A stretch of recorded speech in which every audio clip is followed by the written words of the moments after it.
All right. Good afternoon, everybody. My name is Richard Maxwell, and we are here with another episode of our Arcadia High School Creative Musical Arts and Sciences program, our weekly podcast.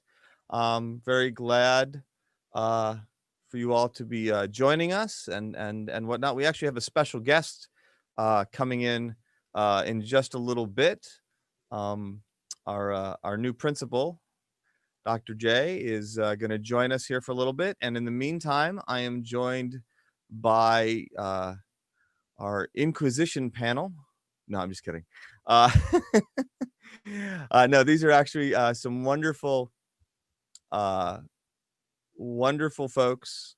I've got Aiden and Juliet and Jesus, and I've got Marin, and I've got Elias and Haley and Riley and Ethan, and I think I've got a few other folks that are going to be coming in as well, and just kind of talking about things. This is a little bit different for those of you that have been on the podcast before or have seen the podcast before.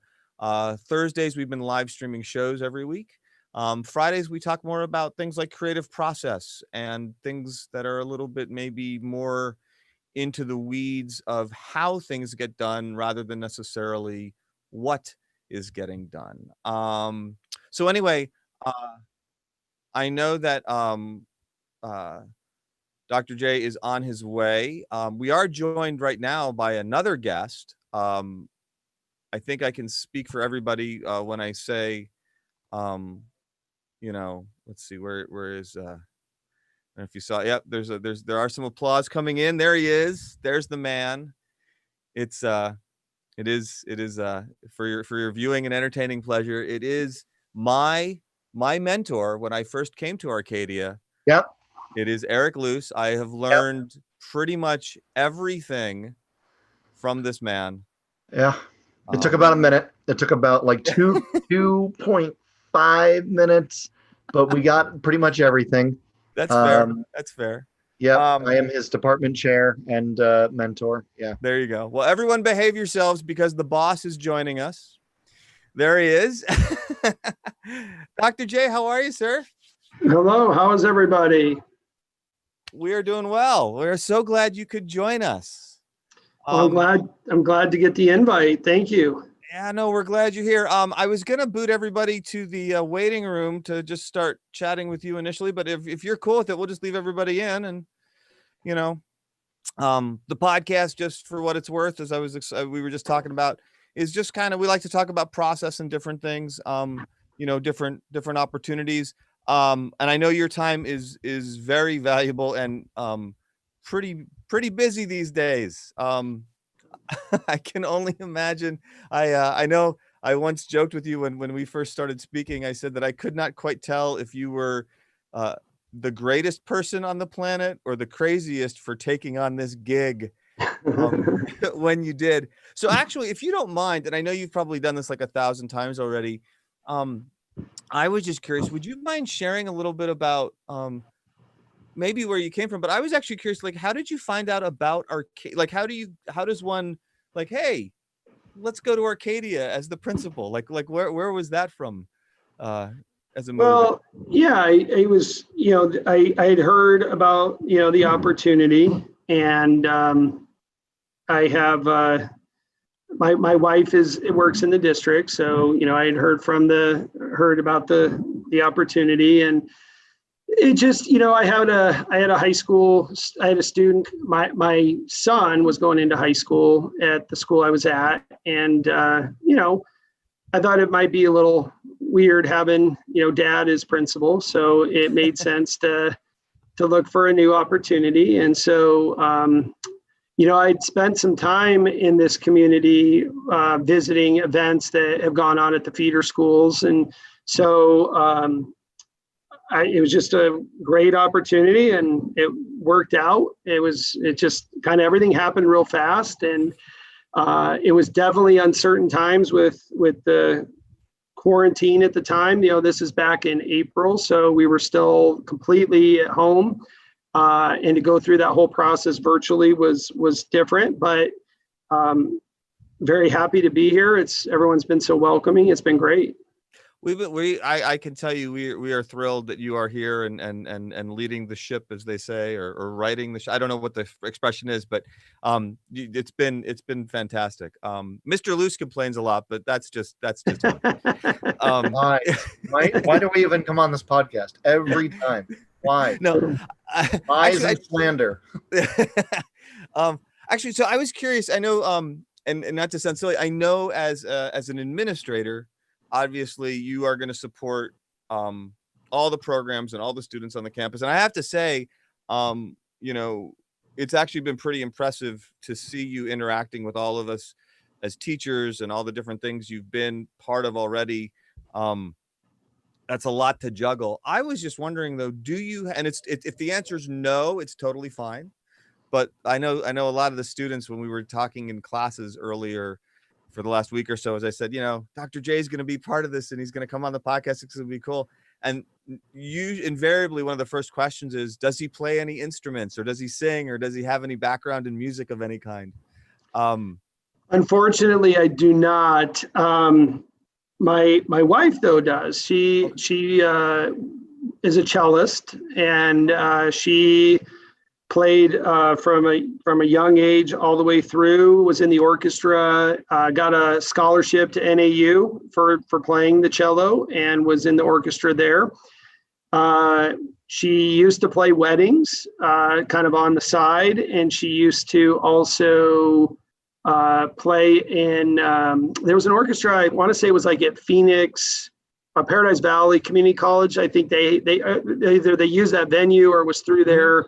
I think and she used to do that. Yeah, she used to do that for fun. And she's good. She's so busy now, she's kind of hasn't had time to do it. So the kids sometimes see her cello. Her cello's name's Eric, by the way. So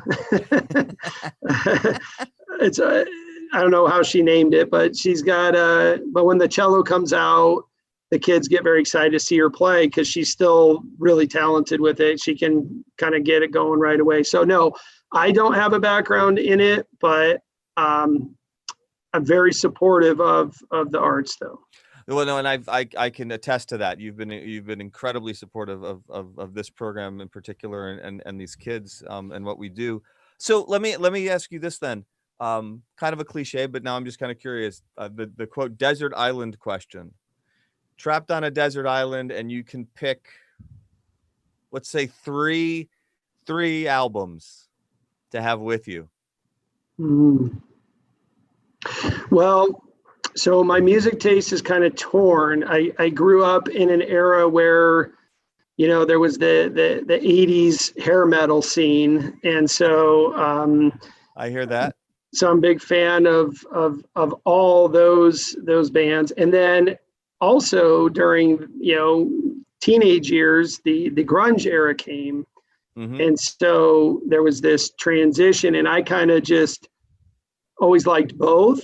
So I would say my overall number one is I'm a huge Nirvana fan. So Nevermind changed everything for me at that time. Sure. I have a large collection in my house of Nirvana stuff. So I would say really that, cool. Yeah. So I'd say that was big.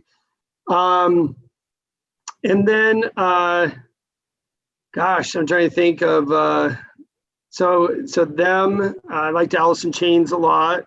So, I just actually saw them in concert not long ago. I went through a phase of a lot of concerts too. And then, just probably just a lot of different 80s hair bands. So Carrie, my secretary next door, she'll play a lot of 80s music for me throughout the day so I can hear it through the wall. That's absolutely awesome. I am similarly a child of that era as well. And I have a great affinity for all of that. So you, like me, then you probably remember not only when MTV played actual music, but I remember actually the initial broadcast. Like I was very little, but I remember like seeing like the rocket ship for the first time and the whole bit and Video Killed the I remember Radio Star. it was, I want to say, gosh, I want to get this wrong, but I want to say probably around somewhere between 83 and 85. I remember we got cable for the first time, and my sister was really into, there was the music, I think there was a show, 120 Minutes. I remember that one. I remember that. Yes, Okay, absolutely. The alternative scene or whatever Yes. at the time. Yeah. And my sister's 5 years older, so she was really into that show and that scene. And so, but yeah, the countdowns and waiting for the next video to come out, and Yep. and then they got, obviously longer and better as time went on. And I've always felt like they'll make a comeback someday. I don't know when, but I hope so. It's funny. So with the students and we are always, one of the topics that we keep coming back to is this idea of how, because of devices like these, you have so much more independence, but you also don't get exposed to things that you're not familiar with as much, Yeah, because you had to wait for the song to come on the radio, and then you had to, hurry up and run and turn it on louder. And now I'm always amazed, with Apple Music, just how quickly you can just, any song you hear, you just have it and you just save it to that playlist. So absolutely. yeah, it's, but there is something to be said about having a cassette tape, having to flip it. Yep. Do you guys know what cassette tapes are? I'm kidding. I know you do, because we talk about them in class, and you had a lesson on it just this week. No, but it is interesting, like how people's tastes change and whatnot. Favorite? You said you went to a bunch of concerts. What was your favorite concert? Oh man, favorite concert. I know. I'm asking these questions because the kids are always asking me these questions, and I always have to Yeah, find a way to I not think answer. if he has to answer, you have to answer too, Max. Your microphone's not working, Mr. Luce. You Okay, always have technical problems. Darn it. So I had an artist that is completely different than anything I've already mentioned, like not in any of those scenes. And I can't remember how I got like connected with him, but an older folk singer named Gordon Lightfoot. Okay. So Gordon, for some reason, like just speaks to me when I hear the music. It's just, I love it. And so, so I'd always wanted to see him in concert, and he's from Canada. So it was always hard to catch him, and he's not selling out huge arenas. So it was kind of like, small biz, like he'd be in Prescott, or he'd be in Flagstaff, or he'd be somewhere small, and small little concerts. And I just could never seem to make it. And so, the night of so I think it was either the night, like the weekend of my graduation from NAU for my doctorate, my wife got tickets to Gordon Lightfoot in Scottsdale. And so we went and saw him, and, he's he's been doing this forever, but to see him in concert, and all those songs, seeing him live after waiting probably, I would say I first started listening to him in high school. So you're talking, 30 years almost waiting to see him in concert, and then finally seeing him. It was pretty awesome. I can totally relate to that. To defer to Mr. Luce's demand that I also answer. No, I will. It's actually, I have a similar issue though. It's hard to pick it because it depends on, like, I can tell you the most amazing concert I ever saw personally was when I saw Peter Gabriel live, because it was just so unreal. It was also kind of disheartening for the Phoenix music scene, because the promotion wasn't great. It was at the time America West Arena. I don't even know what they're calling it anymore, but downtown, it's maybe half full.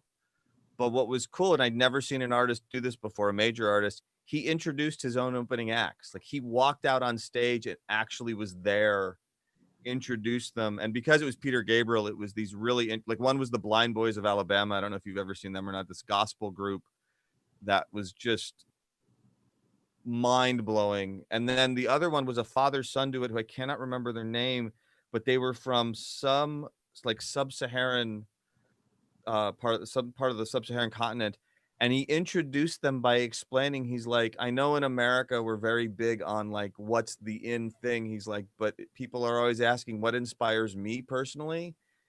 These guys do. So I brought them on tour. They're playing for you. And he literally says, we're going to do real, I'm paraphrasing, but I can remember distinctly. He's like, this show will be, we of course are going to give you a great show and blah, blah, blah, blah, blah. He's like, but this will be the highlight of the night. And it was just such a fascinating thing. I feel like it's, I don't know. I'm a big fan of his. I quote him all the time in classes and whatnot. Can't help it.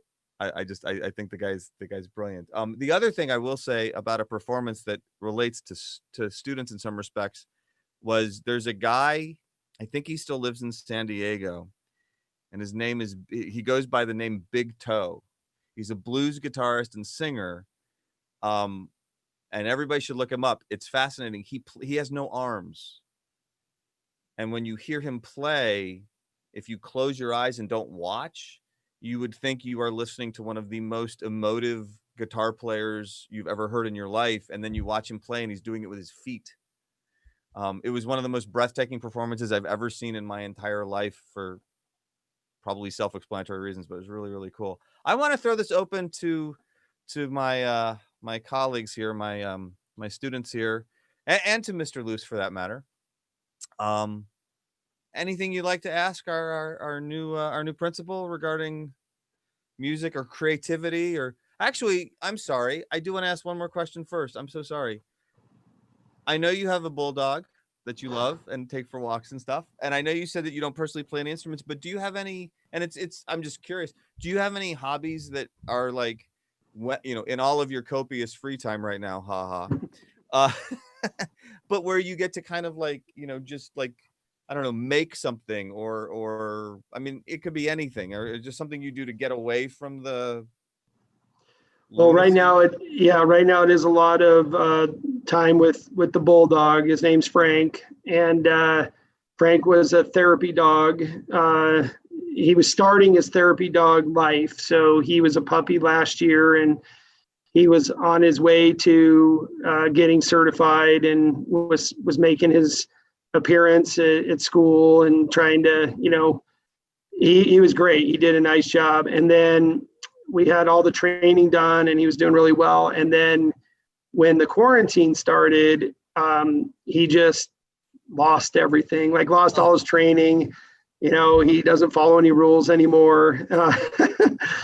And he's really struggled with it, because it's interesting how you look at that. Like when we were all home in March and April and May, and we didn't leave other than really just to go to the grocery store. And so he was home with us all the time. And then as we had to start heading back to work and things, he really struggled with us not being there anymore, because he was only about 7 months old at the time. And now he's going through this weird, my kids have, school one day, they're in a hybrid. So they have school one day and then they're home for another 2 days and they have school again. And so he's having this, like, he doesn't know what day people are going to be home with him. And he's really gone through this phase of like chewing and just struggling with things. So I take him for a walk every day. I love that. Spending time with him.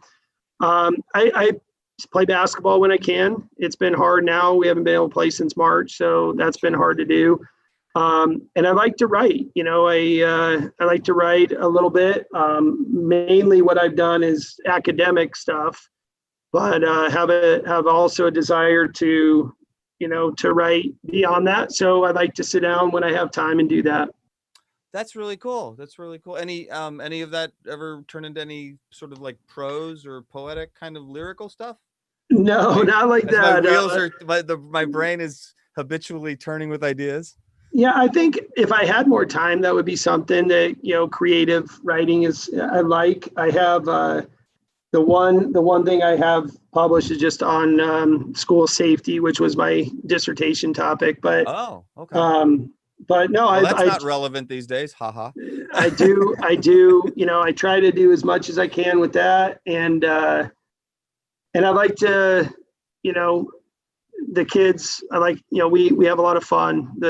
I have 3 kids at home, and so we have a lot of fun. We have our own, things that we do that they enjoy. So that's what I do when I have time, and I try to make time. There's, especially like this weekend, I'll have a lot of questions to answer about returning back to campus, but I also will put things aside and, we'll go take a long walk or go get ice cream or do something like that. That's awesome. And hopefully, when things do calm down a little bit, you'll have the time to explore some of that other stuff. Obviously, we're all eager, although I also know that a principal's job seems to never end. Well, what I'm excited about, and I shared this with Mr. Maxwell, is my first tour of the campus was, with Mr. Stevens when he was, leaving and I was coming in, and he showed me this amazing classroom where you can record music and you can do all these cool things. And I was just blown away by it, just blown away. And so I came back a few weeks later with my kids, and they wanted to see the new campus. So I took them around, and we looked forever for that room and we could not find it. And I know that sounds silly, but we literally, I think I even called Carrie and said, can you tell me how to get that? Because my kids want to see that so badly. And I opened, I think, every door, and I'm sure it's probably right there, but to me, it was like in some hidden hallway that you had to have like a password to get to. So I'm excited to come down and watch you guys perform. I'm excited to come see you do these things because that room just blew me away. It was awesome. Oh, that's fantastic. Aiden, good news. Your invisibility cloak works. You did it, man. And here's the other thing. The other room they loved was the A&N room. And they wanted to, sit up at the desk and pretend that they were doing, a show. And they were just really like excited about what this school offers. So no, I'm very excited to come down when you guys, I did tune into another podcast and saw Ethan sing. I did see that, and I was very impressed not long ago. And I think I might've seen one other person. I was trying to do 2 things at once, but I wanted to stop by. So once you guys are back, I will definitely come by and see what you guys are doing and be as supportive as I can with the program. Well, you are always welcome. Does anybody have, I know we're coming up on 4 o'clock here and I don't want to keep Dr. J too long, but students, do you guys have any questions? Anything you wanted to ask, share? Aiden's got his hand up there. Do you have a favorite Allison Chains album? Jarflies. I just like it's softer, for me. I like it. And that's like my road trip music. So when I'm on the road. Nice. That's a good choice. It's also a little more experimental from my recollection than some of their other stuff. They seem to branch out a little bit more on that one, if I remember right. Other thoughts, other questions, anything we can, while we have him here, anything anybody wants to share or? Are you nervous for school to start? I'm not. I'm excited because the part that's been the hardest is not being able to, get to know or meet any of the students. So this environment is hard when I pop into a classroom in this environment, it's just, I don't want to interrupt, and it's just not the same. But I'm excited for that because I've been here for several months and there's been no one here. So it's been odd. So that's going to be a priority when you guys get back. I've gotten to know the staff really well in this time and a lot of the parents really well in this time, but the students, it just hasn't been able. Now that's, some of the activities are starting back up. I'll be able to do that. But no, I try to spend 2 days a week just being visible out on campus. So I'll be popping by a lot of rooms and just say hi. And if you ever need anything, we're here to help. We want to make sure you always feel supported. I can only say that he's done so much already just in this first quarter and in the summer leading up to it that absolutely. Well, I would say the teachers have done so much. I'm just trying to keep everyone, giving them as best I can to help them out. But I'm just very impressed with how well you students have done with EDL. We designed that to be hopefully for you guys that you could only have to worry about 3 classes a day and not have so much on your plate on every single day. So I hope that's worked out for you. It sounds like it has. And for the teachers, it also has been nice that they can focus in this new environment on just 3 a day. If your parents got a letter today about what we're going to do come October 12th, and we're maintaining the 3 periods, just so you know. So if you come live, it'll be 3 in the morning, and everyone will go home right at lunchtime. So it'll be grab and go lunch if you want it, or you go home and eat, and the day will end at 11:50, and then there will be EDL classes in the afternoon for students who want to stay in EDL. So you have the opportunity to do that in the afternoon. And so we're trying to make sure that we're doing everything we can to support everybody and make sure that you don't feel overwhelmed, because it's hard when you're doing school at home. We know that. I think it's honestly, for what it's worth, I'm pretty impressed with, I think I'm optimistic, I guess. Well, it's just been amazing watching how well the students have done in the EDL environment, with the live classes, and then also how innovative the teachers have been with trying to make that work and taking on new ideas and trying new things. So together, we've all been able to make this work for this first quarter, and now we're going to take a phase into the next quarter and try to make that work. And then we'll just keep trying to improve and get better at things as we go. And hopefully there will be a day soon where all this is over and we're back in campus and back to normal. So I want to thank you guys for letting me come by, and just know if you need anything, you can email and I'll get right back to you. And I hope to see whether you're in EDL or in person come October 12th, I hope to stop by and see you guys more often. And please invite me to any future concerts. I'd love to see you guys perform, okay? We absolutely, thank you so much for your time, sir. I really appreciate you coming on and talking to us. And I know you're busy with everything going on, but it means the world to us. Hey, have a great 3-day weekend, everybody. You as well. Thank you. Bye-bye. Thank you. Bye. So now we are stuck with Mr. Luce. I mean, so now. Yeah. My first concert. Tell us a story, Eric. It was 19. Will you tell us the story? 19 something. And Was there electricity? if I may say, just this will probably raise more questions than answers, I guess. Not just because we got to go together to this thing, but been a fan of this guy for like I don't know, since high school, and finally got to see Bob Dylan in concert like 2 years ago. Mm-hmm. And the tickets were like ridiculously expensive, but it was absolutely worth it. And I don't know, I just want to leave on the note of like, you can explain it better than I can, that all of his songs that I have learned to absolutely love and have been just like ingrained in my music fandom were very different just in concert. We're not the way they are on any album or any like live album. And I think you can explain better than I can, because we went to the concert together, how that's even possible.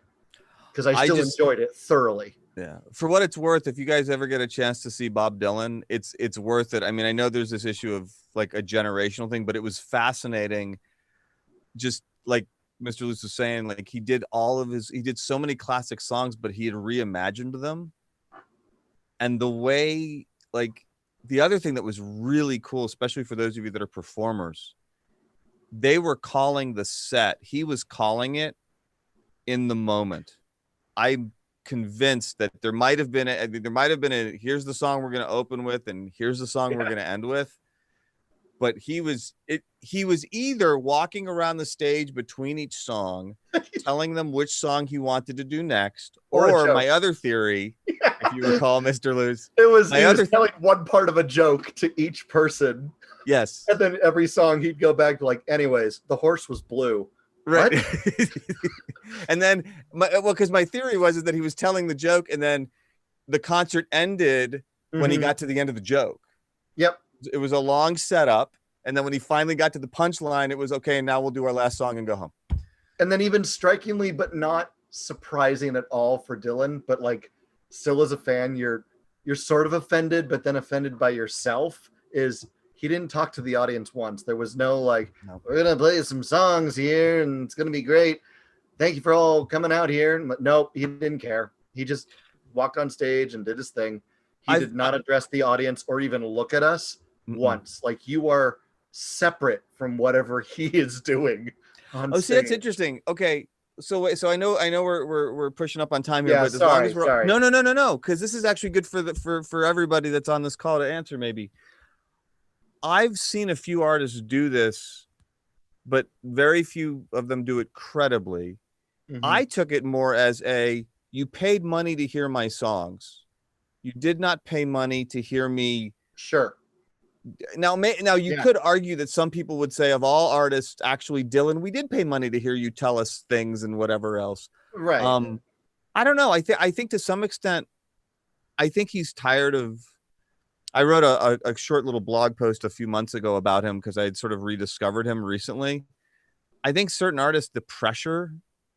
Like, can you, I mean, I know we all want to have his problems, but can you imagine what it must be like to feel like every time you open your mouth, somebody thinks you're redefining the world as we know it? I mean, especially since that has happened to him over the course of his career several times, where everyone puts him on a pedestal and then he changes genres basically. Yep. And they get mad at him and like, we're not going to be your fan. Okay, that's fine. I'm doing what I'm doing.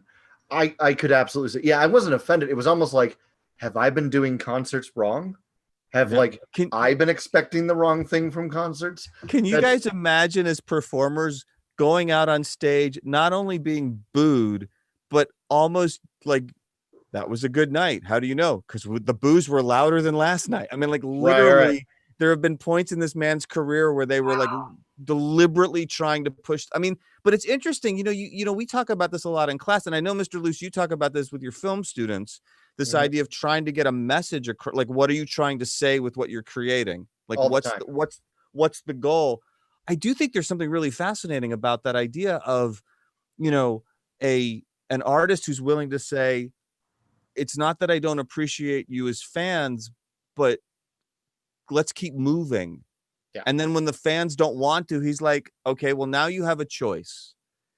You can either come with me, you can let me pull you forcibly, or you can just stay back there. And I guess that's fine, because I'm still going to make the money off the old albums, but I'm not going back there. There's something very brave, and I can't think of I'm trying to think of another musician who's been that blatantly consistent about it. I mean, everybody has their moments. Right. Can anybody think of another band or an artist who's done that? And it's even hard to think of like even like a film director that's done that, where they're just like, I'm done. Yeah. I can't. I mean, I've seen directors like scale back with like, I've done studio films. I want to make this next one as if I'm an unknown independent director. I want to purposely, because there's this thing in like film directing where you need challenges. Like, directors are almost at their best when they are, the budget is stripped back and they have like very little to work with. They almost just come up with their best work at that time. If you give them a budget of $200 million, it might not be good, because there's no struggle. There's just no struggle whatsoever. I was about to say, I could talk about my Peter Gabriel quote about creative people like needing restrictions, because otherwise they don't get anything done. Case in point, I think Tim Burton is a great example of that. His earlier work is so like, he really had to create and like scotch tape things together to make it work. And now like Disney just gives them like $100 million for every movie, and they're fine. They're good entertainment. At the risk of creating a problem, I will say that you could make the same argument about the Star Wars films, and why the first 3 Star Wars films that were made are so wonderful, sort of universally loved. Yes. And then as they progress more and more, they kind of start to get a little more people. Yeah, I agree. Love them or hate them. Marin? But anyways, you can make that argument. What? Go. I was going to ask you a question, but go. You can make that argument with like a lot of different things, because it's like you can be consistent, but it can get to the point where it's just more repetition, and there's not really an art to it. There was I'm listening to this podcast by an artist I really like called Devin Townsend, who, if you don't know who he is, you should definitely look into him. He's brilliant. Even if you don't like his music, his just approach to music is awesome. But on his podcast, he is talking about, of all things, another podcast that he heard of a guy who you may be familiar with called Johnny Knoxville. Do you guys know who Johnny Knoxville is? I won't go into his resume, but you can look him up. Devin Townsend, I know this is like weird. This person said, this person said, this person said.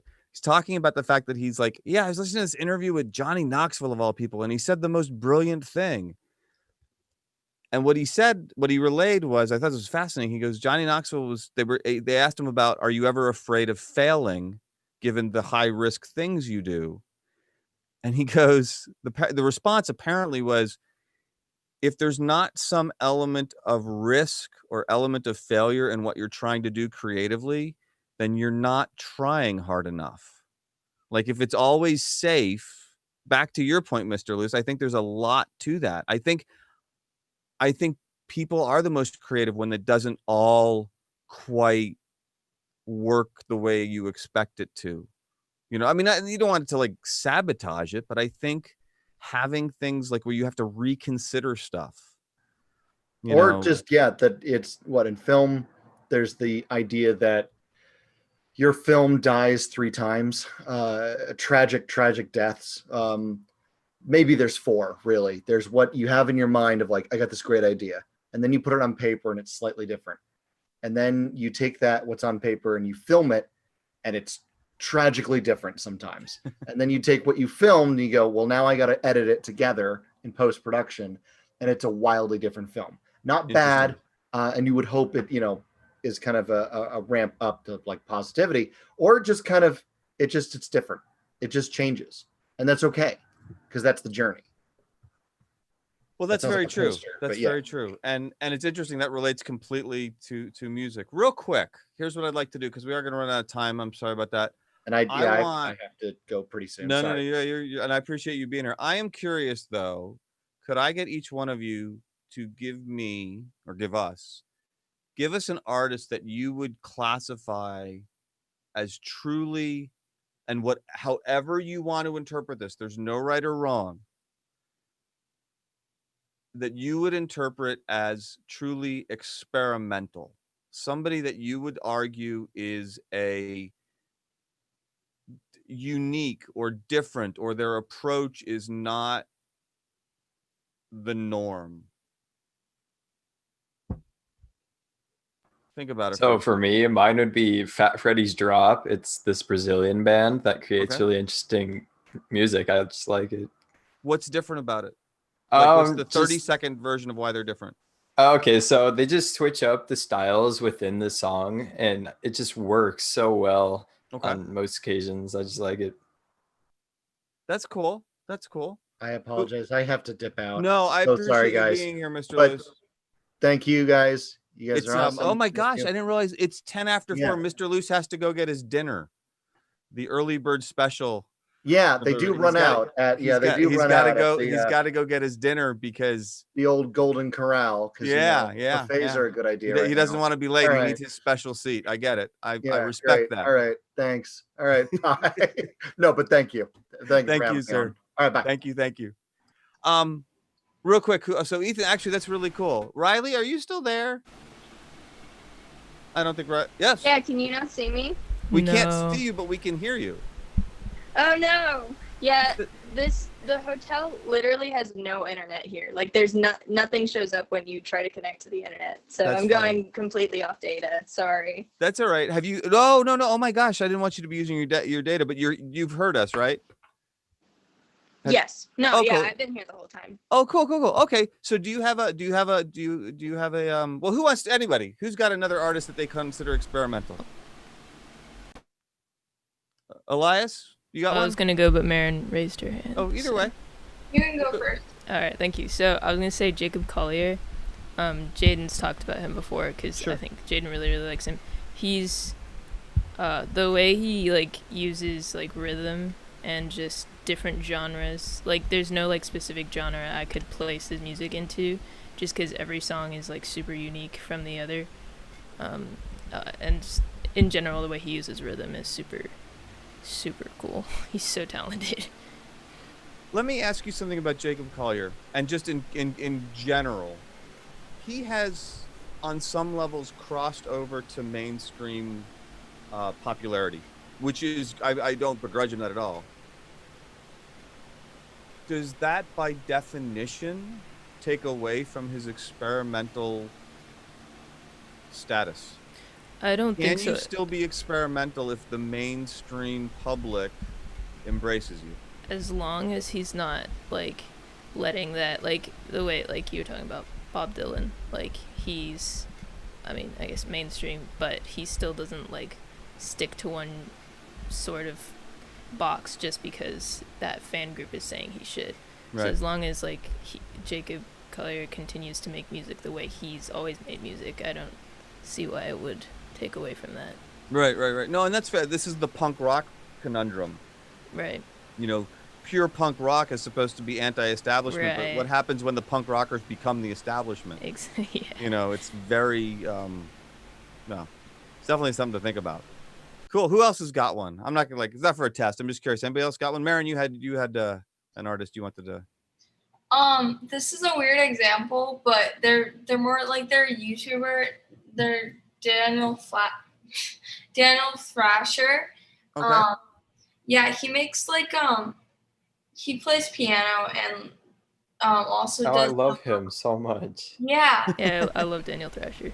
Yeah, he just makes really funny skits, and I don't know. Sometimes he just does stuff or like says things that I would like not classify as the norm, really. It's just fun to watch him experiment with different like humor and different stuff like that. Have you listened to Seth Everman? No. Yes, I love Seth Everman. Yeah, he's pretty cool. He's pretty so different talented, in the but music it's yeah. Somebody needs to make a list of these and put them out so we can have everybody checking them out. This is interesting. I'm not familiar. Aiden, what do you got? So I could say something like Yes or Pink Floyd, the classic experimental bands, but the first thing that which would be true. I mean, to be fair, that would be valid. Of course, but the first thing that came to my mind was King Gizzard and the Lizard Wizard. Yeah, I know. Yeah, every single album sounds like a different band. Yes, completely. It's insane. Yes, and then when they go live, it's even more. It's just not. Yeah. I'm totally with you. Cool. Who else? Anybody else? I had one. So he's an artist and his name is Alec Benjamin. I feel like I've heard that name before. I've probably mentioned him a couple times. Okay, maybe that's why. Okay. I really enjoy his music. But he's not like extremely experimental, but his songs and just the lyrics and the way they flow are a lot different than what I have heard and what I've listened to. His music it's more like telling a story than just like a song. It's like a short story to music. Mm-hmm. And a lot of his songs, like in the order that they come out, like you could interpret it as a bigger story, but just a lot of it, it's not just like one chorus that like repeats every single time. Right. Like changes it to fit the plot of the story, and quite often I really enjoy his music. But yeah. No, that's interesting. No, it's good, and if it speaks to you, I mean, that's part of it too. I mean, you know, being experimental can be interesting, but if it doesn't musically speak to you, there's an argument to be made that it doesn't matter. You know what I mean? Like, we could be fascinated by it, but that doesn't mean it's musically. I don't know. That's just my opinion. Aiden, hold that thought for 1 sec, because I wanted to give Juliet and Jesus a chance to, and Riley actually too, if she wants to add a list to our experimental artists. If you want, you guys don't have to, but if you have somebody you wanted to throw in, I wanted to at least give you a chance. I would say Chloe and Hallie. Okay. Yeah, they're these two phenomenal ladies that just do like music. Like I've never heard the style of like how they make music. It's very diverse. And like their new album that came out this year called Ungodly Hour, it's like so many different types of genres in just that album. Sure. No, and that's part of it too, I think, is that, like I was saying, the idea of I've never heard that before. That's interesting to me. It speaks to me. I think is how it grabs on. You know, it can really grab onto you. So, Juliet, you got one? We got like 2 minutes left before we go. It's okay if you don't, but I want to at least give you a shot. I mean, I had one, but I don't like know how to describe the music. I've known her for a while only because of my sister, but I don't know if anyone heard of her, but her name is Taylor Upsall. Her name I'm is not familiar. Yeah, I don't think that familiar. Like That's okay. Like yeah, I don't know. But it speaks to you. You like it. Uh-huh. Well, we'll have to add that to our list and look at it. Riley, you get the last word here before I close us out if you got one to share. Awesome. I'm trying to think of like A-lister artists that like everybody knows. No. That's the whole point. It doesn't have to be. I think the one that comes to mind that has just like changed a lot through her career is like Miley Cyrus. She's done like so many different genres in film. Like she's even changed like just kind of personality and look wise throughout her career. But I mean, that's fair. I don't like constantly follow her, but every time I pop in just to see what she's up to, she's like always doing something else. Yeah, you know, I was just gonna say, I'll leave us on this thought. I know Marin, you got to go, and I know a bunch of the rest of you do. You got other commitments, but I was just gonna say, I do think it's interesting that when I asked that question, a lot of you thought to yourselves, "How do I answer it?" Like you were wondering, like, should it be somebody that we know? Should it be somebody we've never heard of? You know, is it like Aiden? I apologize. And you had something you wanted to add, and I didn't let you finish it. I'm so sorry. I was just gonna add Dave Matthews Band live shows. Yeah. No, absolutely. I mean, yeah, and there's so many examples we can give, but it's interesting. You know, all of this becomes contingent on how you want to define the terms, which I think is what's beautiful about it.